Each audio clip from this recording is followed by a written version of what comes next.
Hello, and welcome to the Designing Successful Startups podcast. I'm your host, Jothy Rosenberg, aka the Incorrigible Entrepreneur. Designing Successful Startups explores the challenges and rewards of entrepreneurship, overcoming adversity, and where grit and perseverance could get you.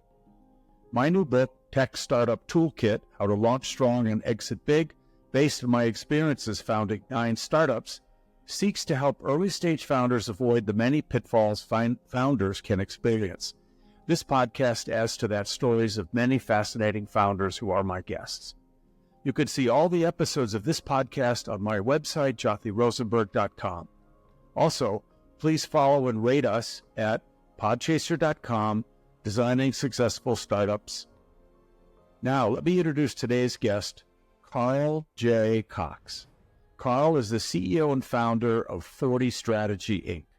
Through his career, Carl has been an executive leader and board member with 7 different organizations who have grown 2x to 7x with operations in 4 continents. Early in his career, he started at PricewaterhouseCoopers. He is a certified Gallup coach for Clifton Strengths.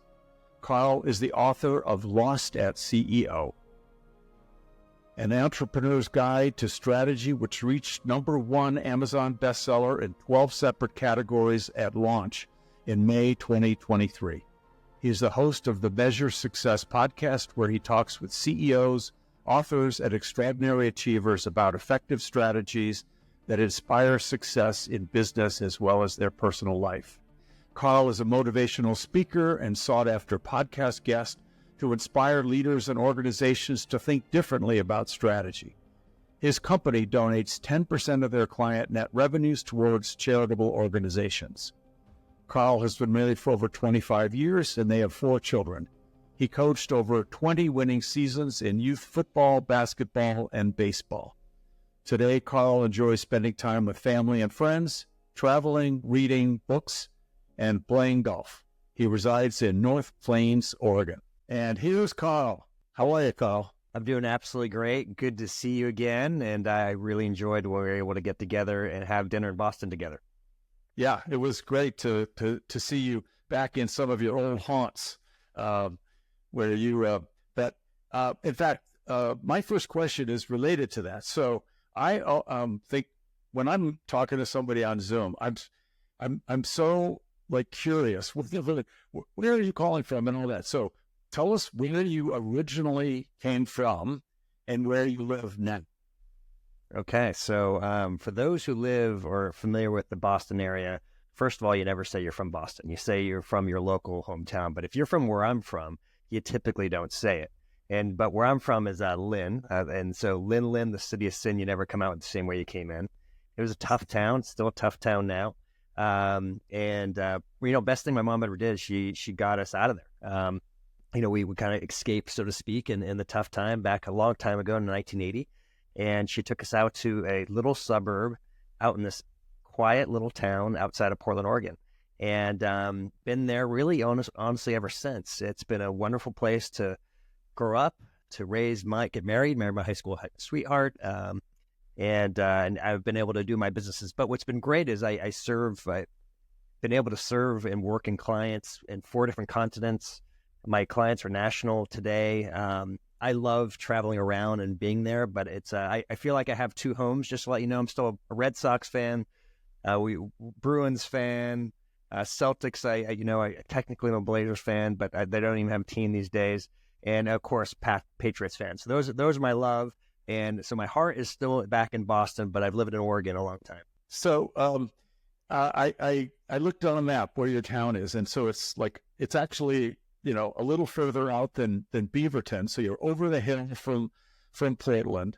Yes. But Portland is still not so congested that, for you to get to the airport is not that bad. Unfortunately, it's over the hill and on the other side of Portland.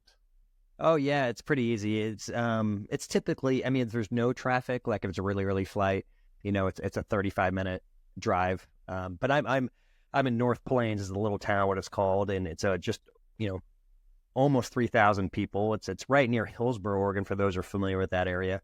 Beaverton, of course, is where Nike is based at, and a big Intel. So we have actually massive semiconductor factories. They're just right nearby where we are. But I just live out in the country, just off the grid, and we have deer in our background regularly. So I get this wonderful place, a backdrop, once again, where we live. But no, yeah, it's easy to get to an airport and travel around the country. I go to the East Coast often. We have direct flights to Boston, DC, wherever we need to go to places. So I love traveling around and seeing places.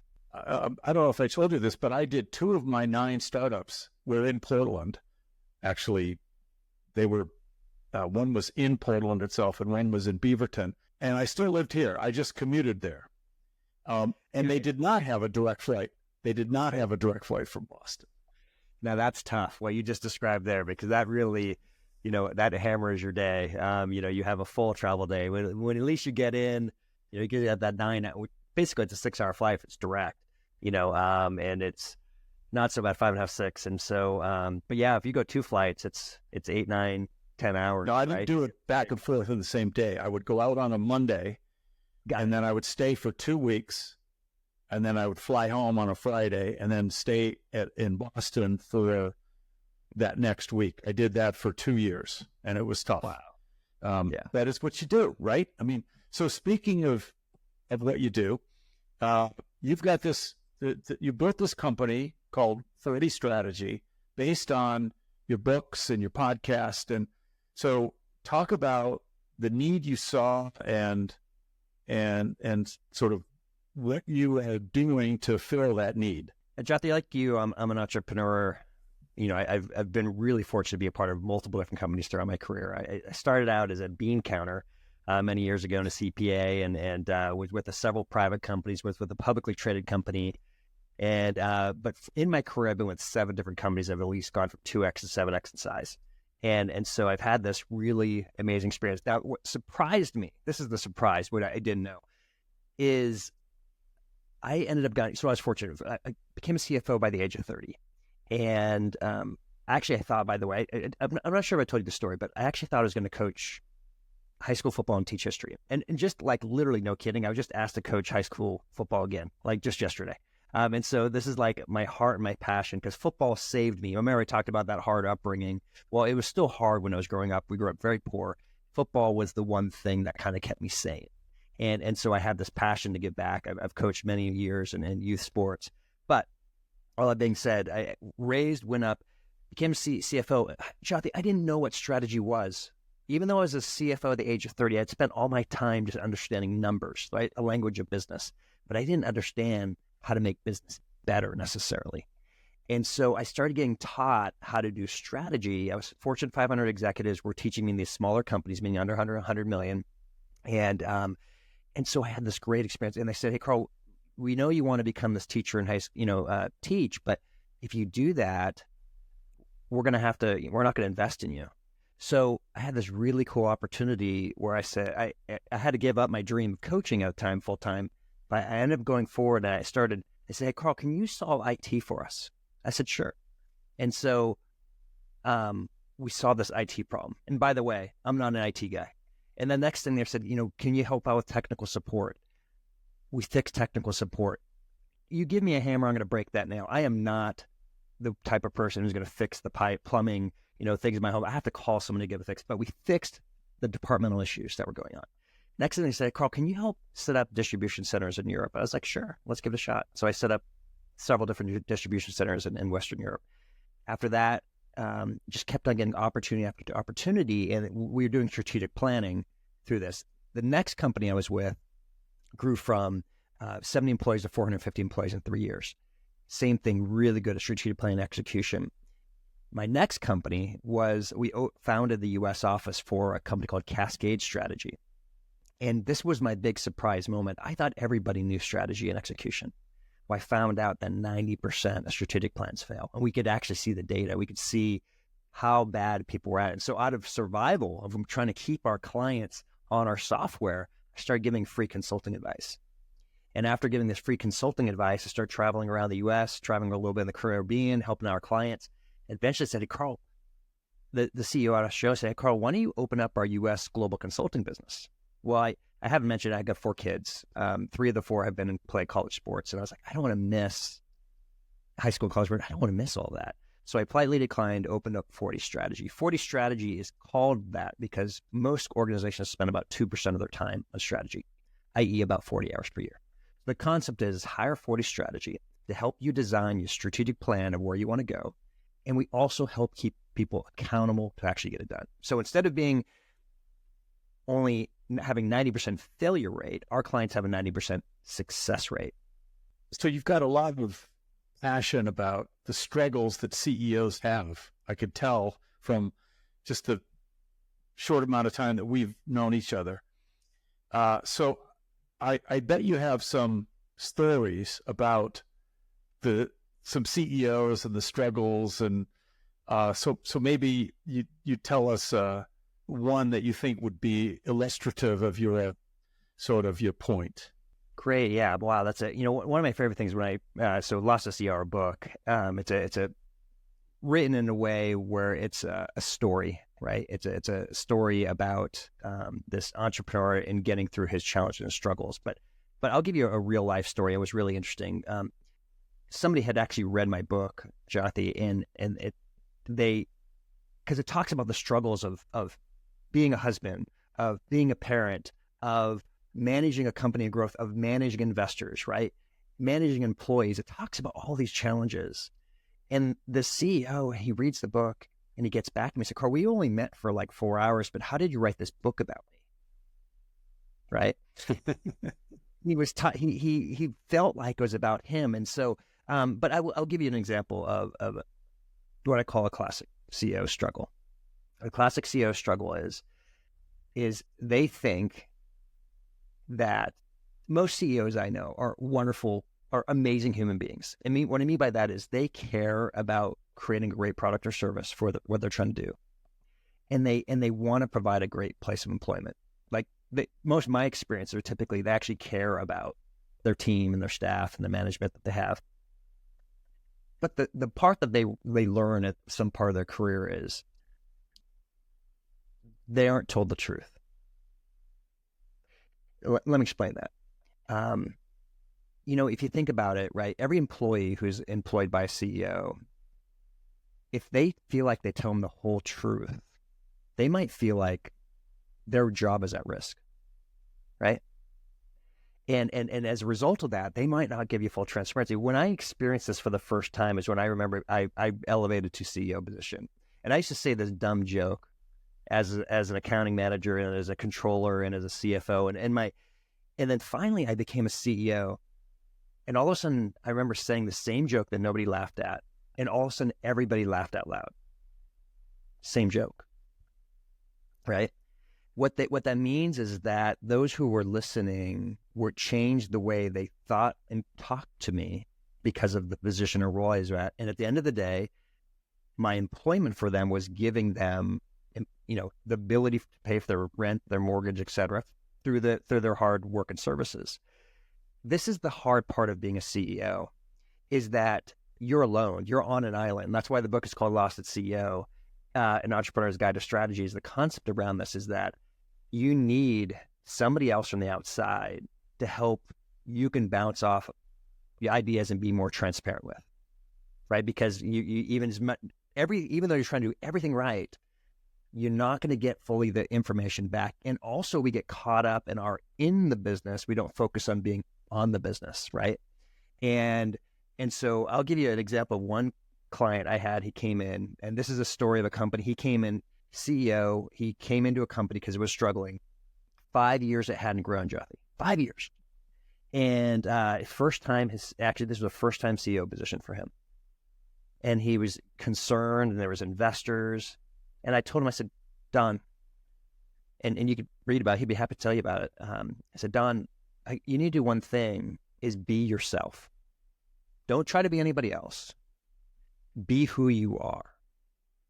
And then be consistent with that regularly. And I tell you what was so cool is he's doubled the size of the company. They now have significant EBITDA, like 18% EBITDA. And now they have people who want to buy that company. It's because I helped plant that seed, and I helped make sure he was consistent with being himself so he could help get delivery. The challenge is when we sometimes get into this position, we try to be who we aren't and we fail. right? And we got to be consistent with that, drive towards that. And I think the value, once again, of having a strategic coach, so to speak, I'm just about coaching, just to clarify. I more care about getting things done, but I care about that person, that CEO that is stuck, it feels isolated, feel like they're an island, right? They feel like they're all alone on a boat, steering that ship and helping to find a way that they can get to their destination faster and with more value. And that's what I find enjoyable, and that's what my clients get excited about. Your story resonates incredibly with me, especially that one time, of course, when you are first-time CEO. And for me, it was I had been CTO, and I was with the engineering team all the time and interacted with everybody else in the company. And then actually the board fired the CEO because he had overspent. He had set up a budget to do 21 million in revenues, and he spent to that budget, but he actually only did 11 million in revenues. Oh, and I was supposed to be sort of in training, learning, and they said, "Tag, you're it." And I said, "Well, wait, I'm not ready. What are you talking about?" And they said, "Listen, you either take over as CEO tomorrow, or we go all 75 people." Wow. And now I will admit to you that I believe I made a mistake, and I should have said, "No, I'm not doing it," because it's not the way to start your first CEO job. But I experienced this change instantly, where people weren't talking to me, and they were only telling me positive things. And what I finally did in defense was I had a few people that were very close and good friends, and they would act as sort of moles that would just, all I needed to know was, what's the buzz? What are people saying? What are they worried about? What do I need to make sure I cover in my weekly communications to everybody? Definitely. And of course, this is going to be true of sort of, anybody that's elevated into that position. Yeah, it's hard. I appreciate you sharing that too, Jothy, because it's so it's such a wonderful opportunity when you get out to run a company. Whether you founded it or you came in as a management CEO, but it's a challenge, right? And it's sort of like being a parent or being married. You don't know it until you get there. Right. It's just like really silly thing is, I always kind of crack up of like people by leaders like, well, you put yourself in that role of management and responsibility and making sure that you understand at its core that you're like in that case of 75 employees, it's your responsibility to make sure the company's running. So you're providing for all of those families. That's a big deal, And I've been dog-earing the pages in this book. One of the things about, the benefit of somebody from the outside, or maybe it's, other friendly CEOs that you can confide in. The reason that's so essential is that, yes, you have to communicate to your whole, your whole company when it's small, but you can't tell them absolutely everything. And you also can't tell your board absolutely everything.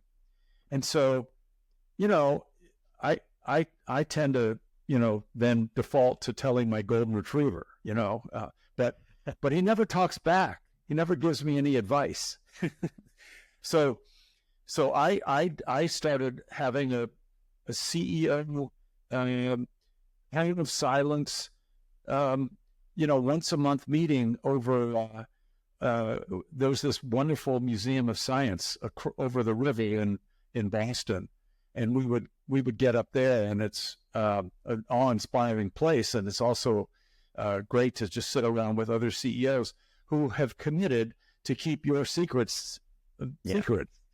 Right. And that was great. I want to get back to but the subtitle you have here was An Entrepreneur's Guide to Strategy, and the title, of the name of your company is 40 Strategy.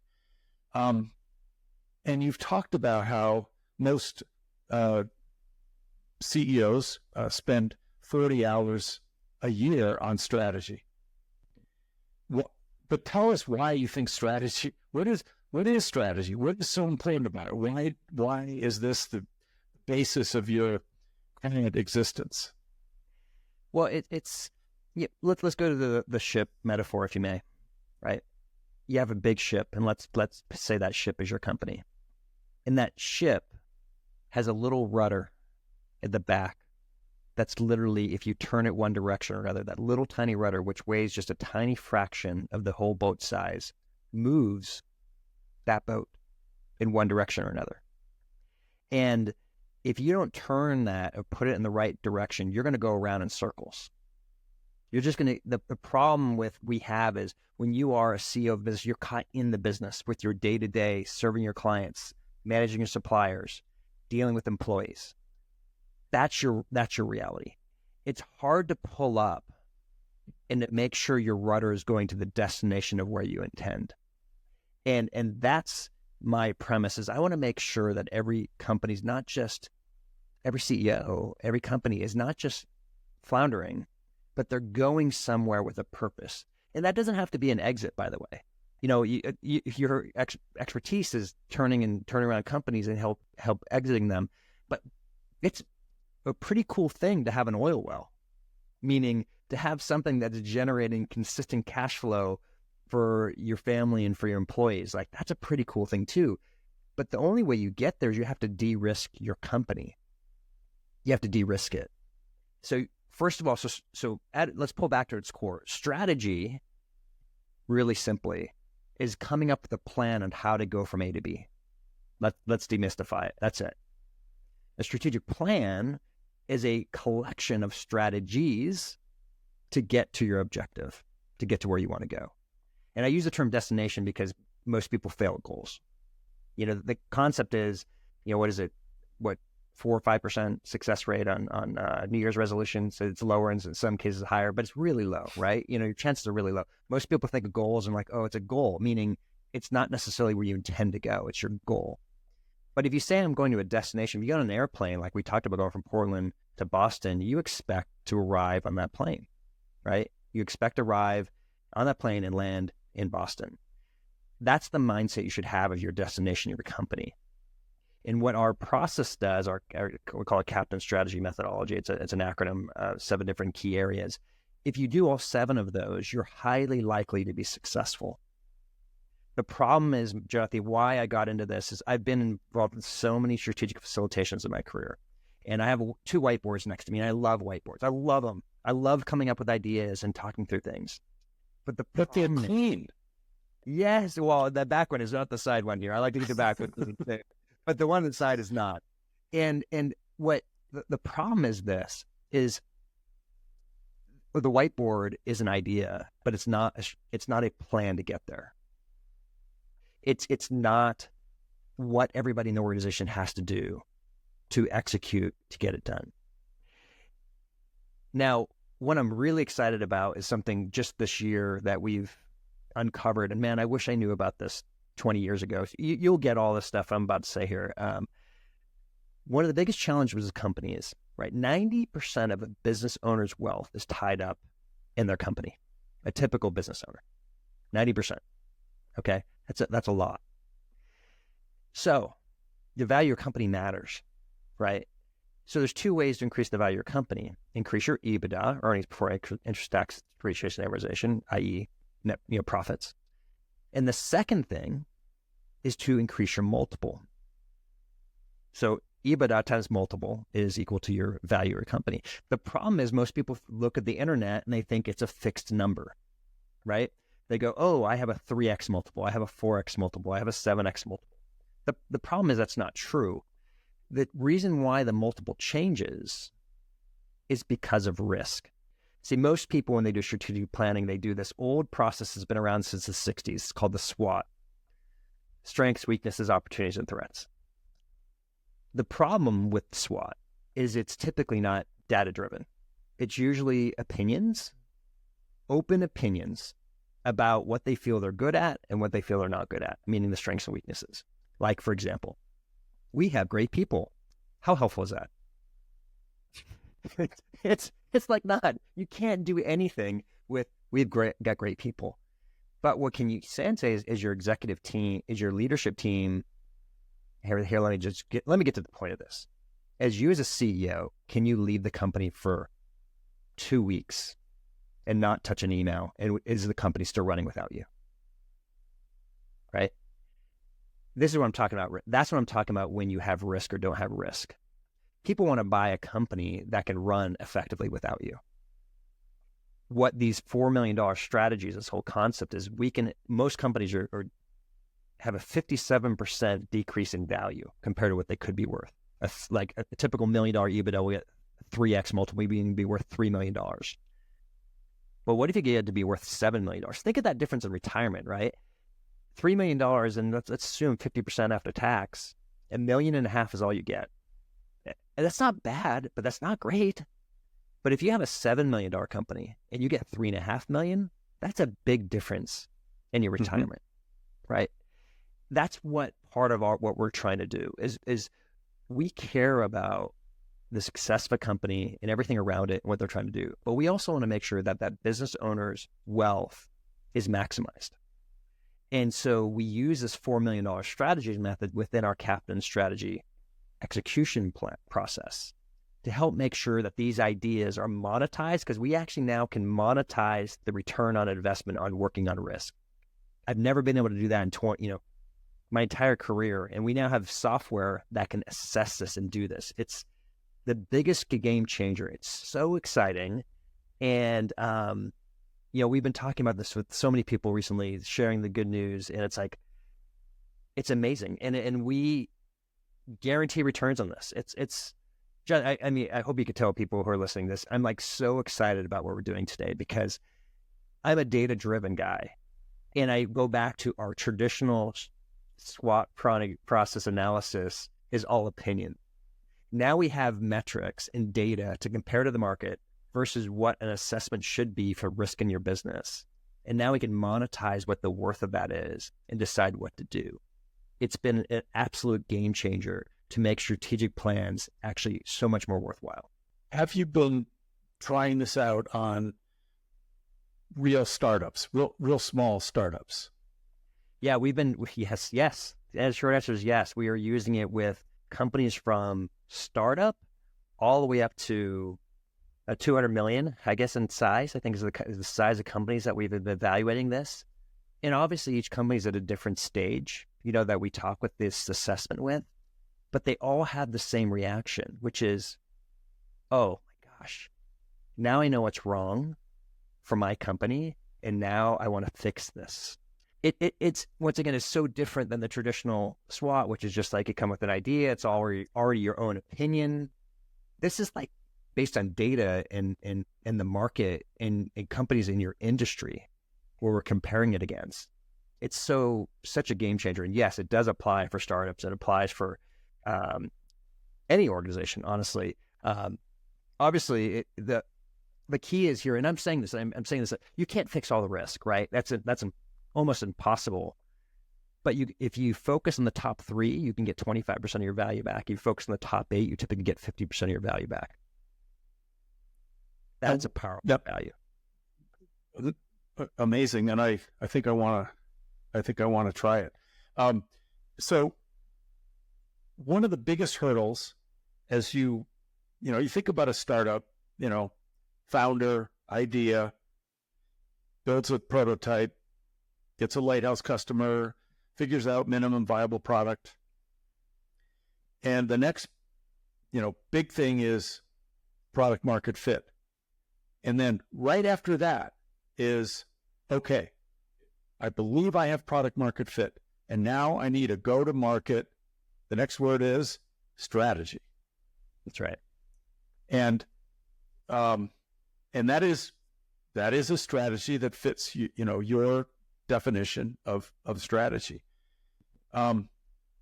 Does what you're talking about apply to that sort of specific, really important first step, going from, yes, I think I have a product to, okay, I'm actually going to start selling it and I'm going to watch my company begin to grow? Yeah, the reason why it's so valuable is because it gives guidance as to what you really should be doing. So let me explain that. One of the areas it talks about is concentration risk, as an example, right? Meaning, do you only have a few customers that represent too much percentage of your revenue? So if you come in with the right concept, you can go in from a market plan to have some diversification with your client base. That's like one big thing. Another key thing that it has, which is, do you have a scalable marketing process? Okay. So meaning, is it not just a people-driven one person that's driving all your sales that you're at risk at if they leave, but it's something that you can actually have multiple people do or people come in because it's a consistent process. We get so caught up today in what I call tactics of sales. There's so many different ways to go to market these days because of technology and social channels and depending on what market that you're serving. But sometimes we forget what the real core. The core isn't number of likes and number of subscribers, which those are fine goals. The goal is to ultimately get somebody to trust your product or service so they're going to buy it.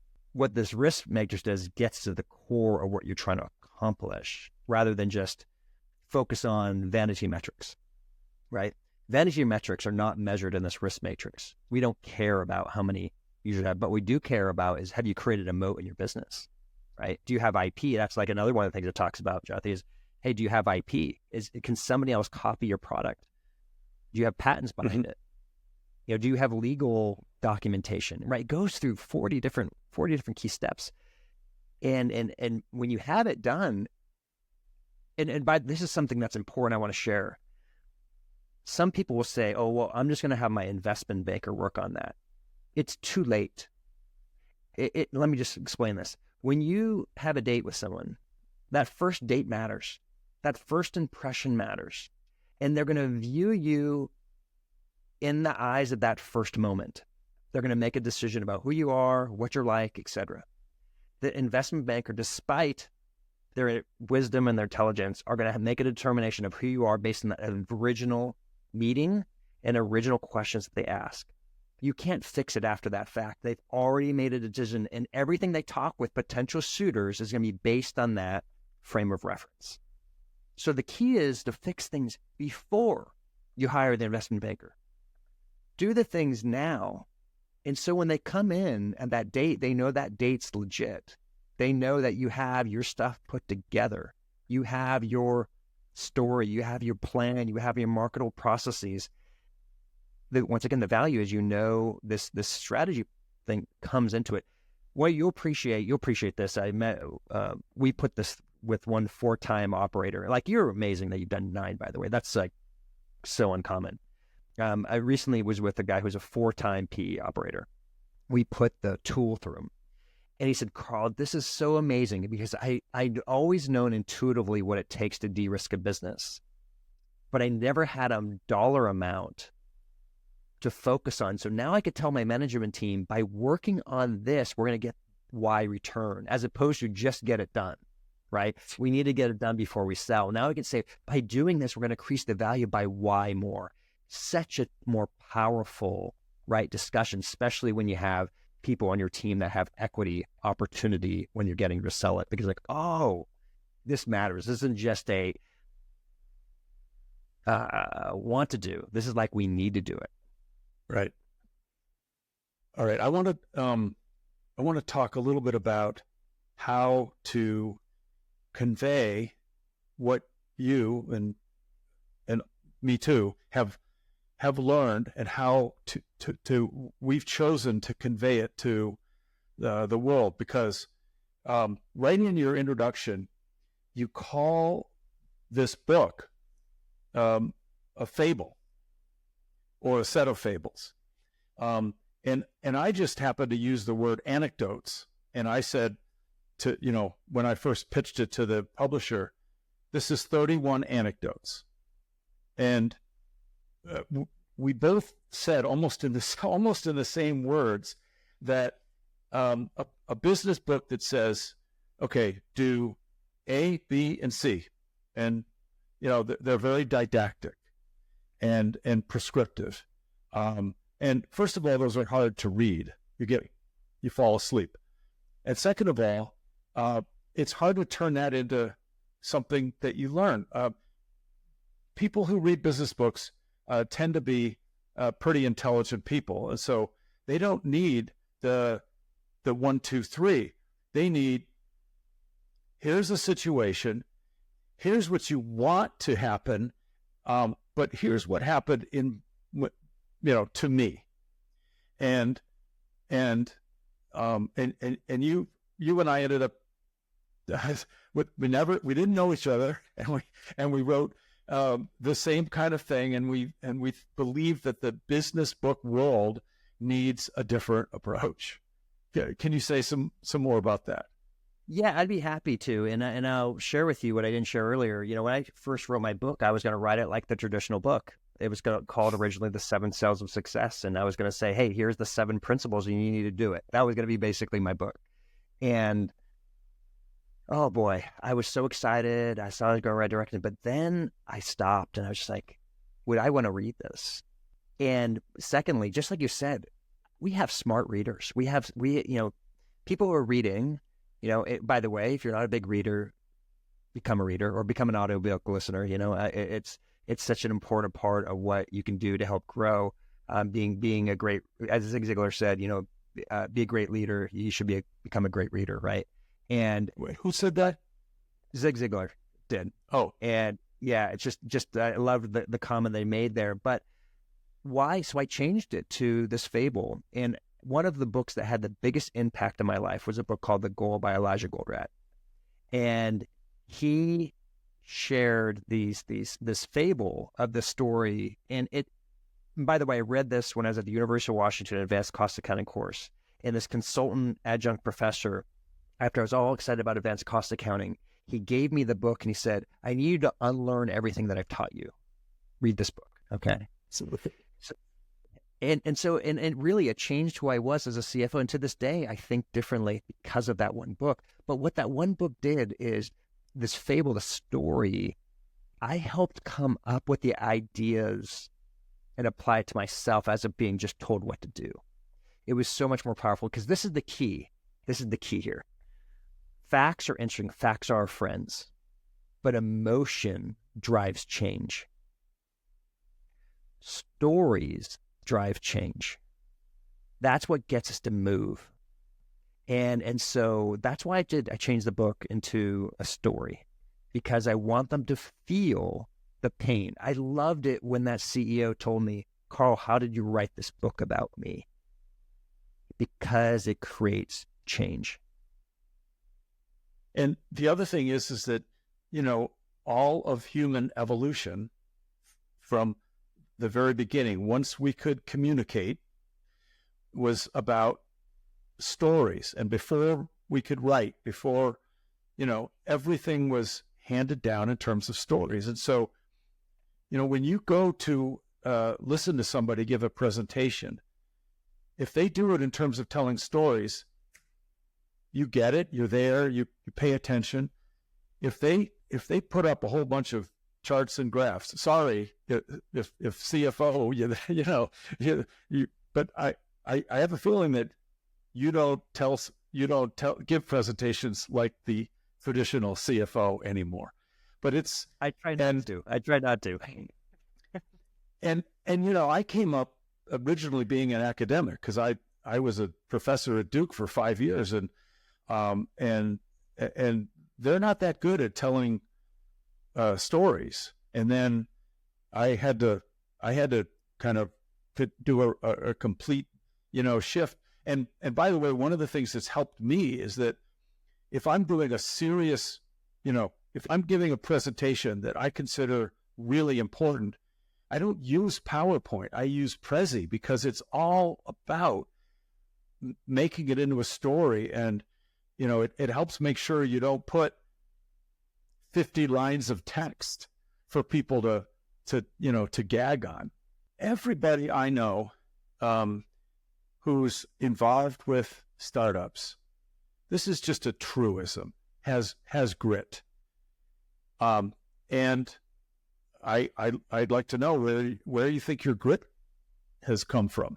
That's such a great question. And it's funny. And I don't know if this is full legend or true, by the way. And I'm half Greek.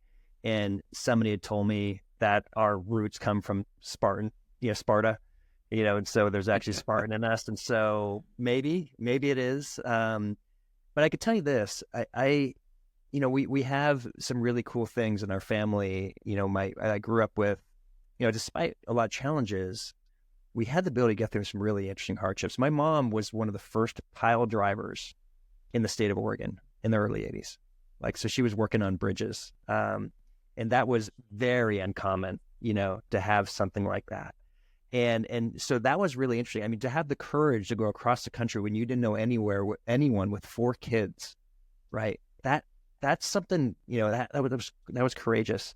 Watching my sister battle, your story is by the way, is incredible, very inspirational. My sister battled cancer for 5 years, small cell carcinoma.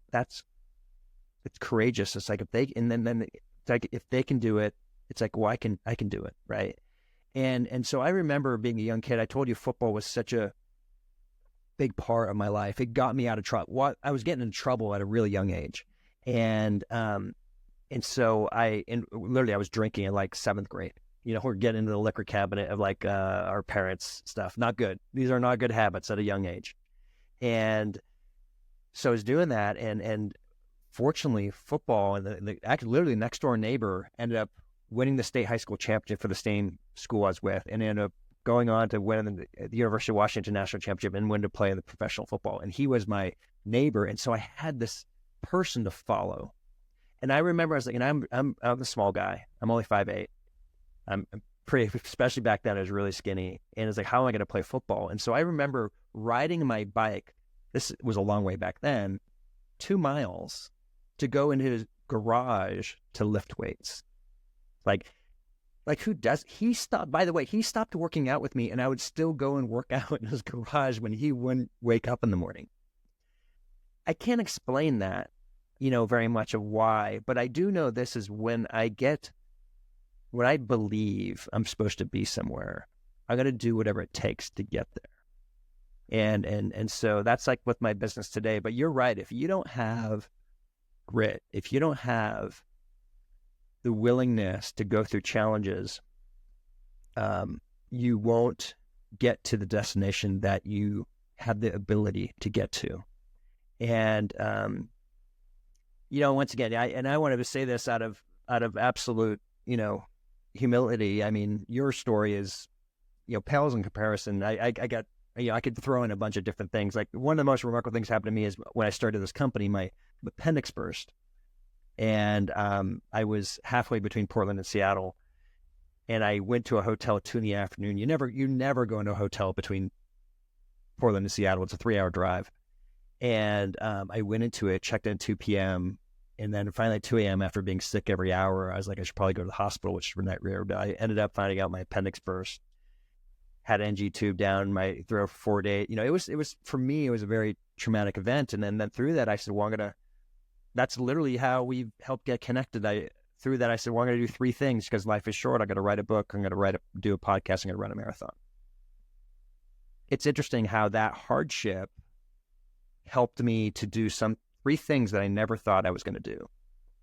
And I don't know how to, it's kind of weird to say why I did that. I went through to it, but I know when you have a goal, it gives you purpose, or its destination, say, it gives you purpose. And you have to be willing to go through all the hard crap that you're going to do. One of my favorite books is The Hard Thing About Hard Things. That's over here. Ben Horowitz is the author. And it's just this awesome story of just all the crap we go through as owners and people in startups and the challenges. And it sometimes feels like every turn you take is a wrong turn. but it's so rewarding when you get through and win, isn't it? I mean, if it was easy, it wouldn't be fun. Don't you think that? I mean, that's my belief. If it was easy, it wouldn't be fun. I do agree. And something you said just a minute ago too is I want to repeat. You keep referring to my story, and what you said was, or inferred, is that when human beings have a major challenge in front of them, you're at the peak of a roof, and you can go this way because you maybe feel sorry for yourself, or you can't see a way through it, or you can go this way, and I chose to go this way, and it was okay. I don't have any idea how I'm ever going to ski again, but I really, really have to. And so I started to set a series of little tiny goals. And when I would achieve one, it was like amazing. And they were so little that other people would probably say, well, that's not that big a deal. But it was.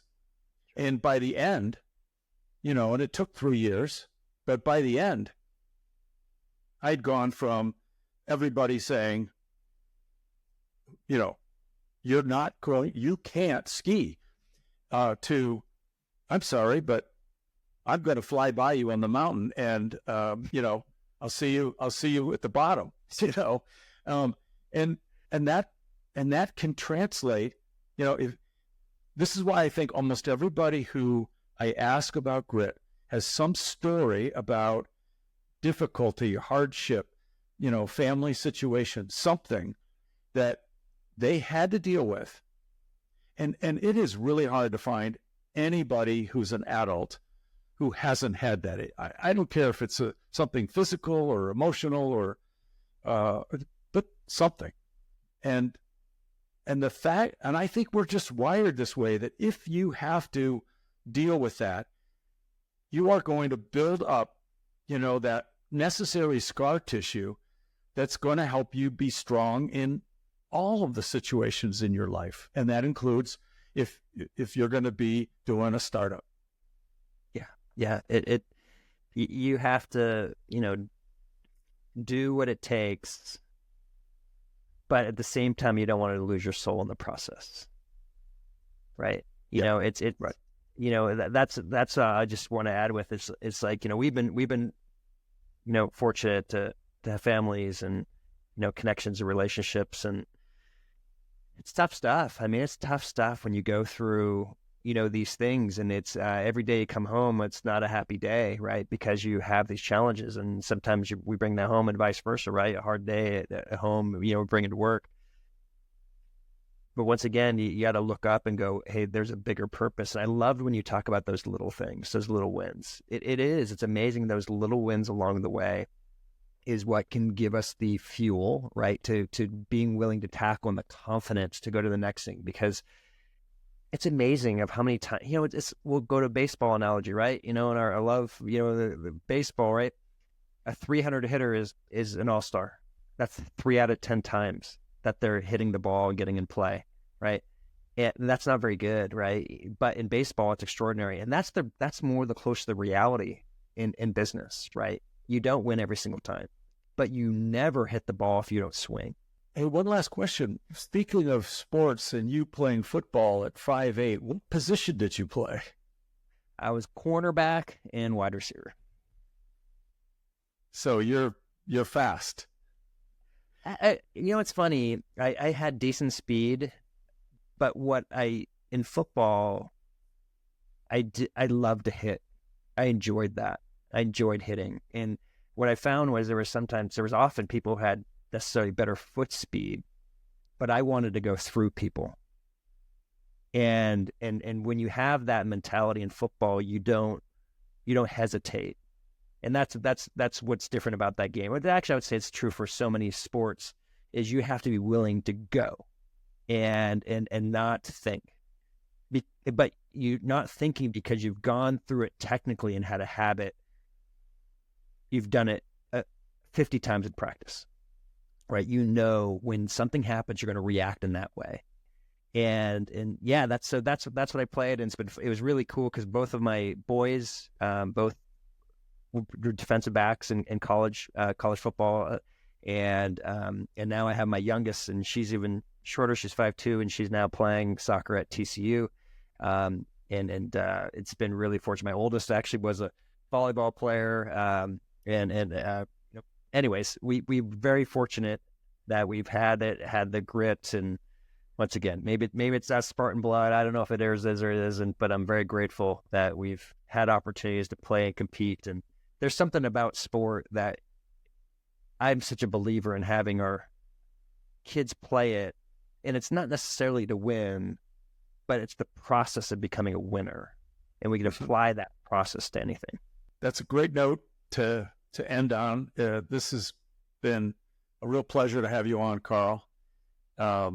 I am so glad that we met and that I got a chance to be on your podcast, and now you've returned the favor, and we'll keep writing books, and you're out here once in a while and I'm out there. So this will be a long friendship. No, absolutely. I really so grateful we've got connected. As I said, you're a special person. What you've done in your personal life and in business is extraordinary. Once again, everybody's listening, I hope you realize what a amazing human being you're listening to who's hosting this podcast. And so I'm so grateful that we do have a relationship, and I do look forward to connecting with you again when I'm in Boston. And likewise, you definitely reach out if you're in the Portland area. You bet. That's going to be a wrap for today. Thanks for tuning into this week's episode of Designing Successful Startups podcast. Remember to share and like us on your social media channels, and check out the show notes for additional resources and links. I'm Jothy Rosenberg saying hasta la vista.